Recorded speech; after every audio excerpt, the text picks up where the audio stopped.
আমাদের কাছ থেকে প্রজেক্টটি অর্ডার করেছে এক ভাইয়া ওনার ভার্সিটিতে জমা দেওয়ার জন্য। দেখতে পাচ্ছেন এই ফোনের চার্জারটিকে আমরা এখানে কানেক্ট করে নিব। কানেক্ট করে নিলে যে পাওয়ার আসছে এবং হচ্ছে সুইচটাকে অন করে নিব।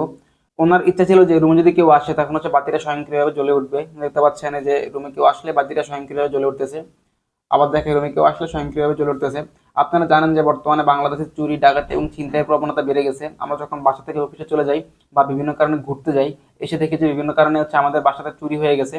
তো আমরা কি করবো, আমরা যখন বাসা থাকবো না অর্থাৎ অফিসে কিংবা কোথাও ঘুরতে যাবো, তখন কি করবো, বাসাতে একটা সিকিউরিটি বাটন আছে, এই বাটনে যখন প্রেস করবো দেখতে পাচ্ছেন যে সিকিউরিটি মোডটা চালু হয়ে গেছে। এখন যদি আমাদের বাসায় কেউ প্রবেশ করে দেখতে পাচ্ছেন অ্যালার্ম দেওয়া শুরু করবে।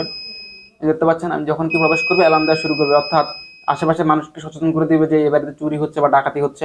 আর আরেকটা বিষয় হচ্ছে আমাদের বাসা বাড়ির নিরাপত্তার জন্য যদি কোনো কারণে কোনো গ্যাস লিকেজ হয়, দেখতে পাচ্ছেন যখনই কোনো কারণে আমাদের বাসাতে গ্যাস লিকেজ হবে তখন হচ্ছে অ্যালার্ম দিয়ে সচেতন করে দিবে।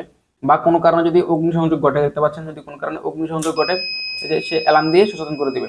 আচ্ছা, এই প্রজেক্টের আরো একটা ফিচার হলো আমরা কিন্তু চাইলে এই লোডটাকে অর্থাৎ বাতি এবং পাখাকে আমাদের মোবাইল ফোন দিয়ে কন্ট্রোল করতে পারি। দেখতে পাচ্ছেন যখনই চাপ দিব লোডটা চালু হয়ে গেছে, যখনই চাপ দিয়ে বন্ধ হয়ে গেছে, যখনই চাপ দিব চালু হয়ে গেছে, যখনই চাপ দিব বন্ধ হয়ে গেছে। আর আপনারা যদি বিভিন্ন ধরনের প্রজেক্ট তৈরি করে নিতে চান তাহলে হচ্ছে গুগলে গিয়ে সার্চ করুন বিজ্ঞান প্রজেক্ট লিখে। সকলকে অসংখ্য ধন্যবাদ ভিডিওটি দেখার জন্য।